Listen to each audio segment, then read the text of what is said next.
Kung gusto nyong makatipid sa pagpapa-PMS sa kasa, kailangan marunong kayo makipag-negotiate dun sa inyong service advisor.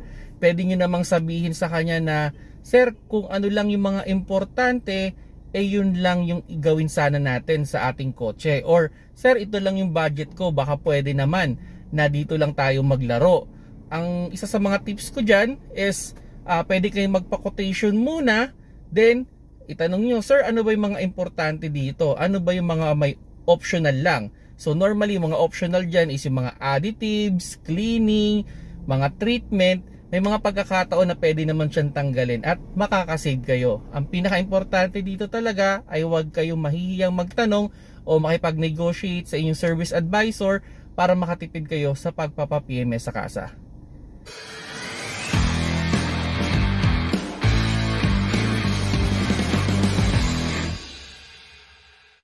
Hello mga paps, I'm Kuya Shane at yun, meron tayong na-receive na question, paano daw makakatipid sa PMS sa kasa. Kasi may mga pagkakataon talaga no, na pag humingi tayo ng quotation, lahat ng pwedeng gawin sa kotse natin ay ilalagay nila. So most of the time lalagay dyan yung mga cleaning, additives, no, treatment na magpapataas talaga sa pagbabayad natin, no, o yung babayaran natin. So ang maganda dito mga paps, no, pwede kayo makipag-negotiate naman. Pwede naman nilang tanggalin yung iba dyan. Okay? So may mga pagkakataon kasi dyan, bawa ako, may experience ako dyan. Kada PMS ko, nilalagay yung treatment. Okay? So sinasabi ko, sir, baka pwede nating tanggalin. Kasi makikita naman dun sa owner's manual kung tuwing kailan Like for example, kung hindi ko papatanggal yun, kada 5,000 kilometers, iti-treatment yung oil.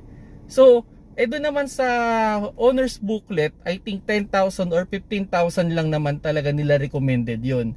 So yun, pwede kong patanggal yun. So pwede ko sabihin, sir, pwedeng next next PMS na lang natin. Most of the time, mag-o-okay naman yan. Okay? O yung mga cleaning din, ganun din.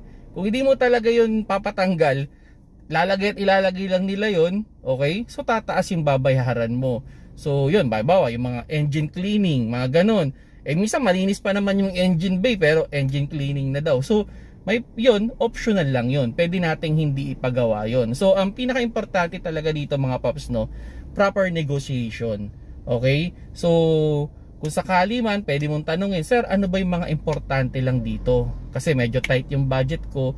Yun lang sana yung gawin natin. Ganoon naman yan. And for sure naman na babaguhin nila yung quotation na yun at bababa naman talaga yung babayaran ninyo. So yun lang, ganun lang mga paps, no, yung idea, no, kung sakaling magpapa-PMS kayo sa kasa, huwag kayong mahihiyang magtanong, okay? Huwag kayong tumawad.